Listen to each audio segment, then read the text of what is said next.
Uyu munsi tugiye kurebera hamwe uko waganira n'umuntu mu rurimi urwo ari rwo rwose, nko kuri WhatsApp cyangwa Telegram ndetse no muri message, kandi uzi ikinyarwanda gusa. Mbere na mbere fungura WhatsApp yawe.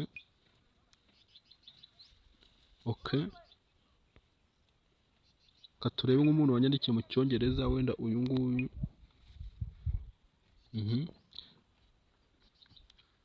Uraza hano, wenda hano yanditse ngo I mean what do you mean.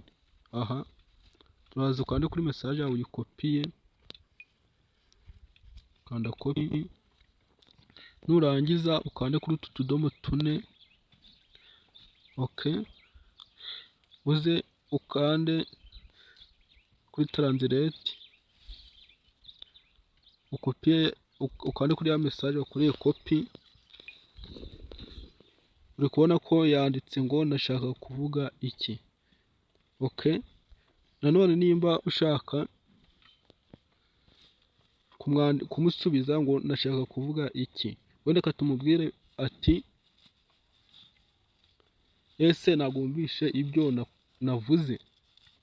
Okay, turaza hano, uri kubona hano handitse English na ahandi Kinyarwanda. Mo hagati harimo uducumu tubiri tubusanyije, uraza udukandeho. Urabona ko bise byihinduranya. Aha habanje Ikinyarwanda, hakurikiraho English, mu gihe hari habanje English hakurikiraho Ikinyarwanda. Tuzatwandike ngo ntago wumvise ibyo navuze. Ntago wumvise ibyo navuze.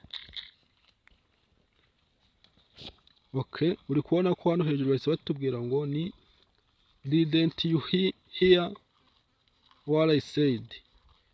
Okay, ubwo wowe nimba ushaka kumwohereza message, uzahita uza hano ukande kuri send, n'ubundi mugiye kohereza message izahita imugeraho mu cyongereza.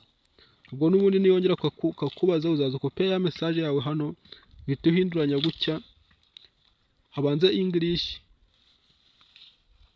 Okay, attention ni ijambo ururimi message irimo wakopiye nigo rubanza. Ubwo message ushaka kijamo rukaza hirya nyine rurwanyu. Okay, ngira ngo ni ibintu byoroshe nawe wakora.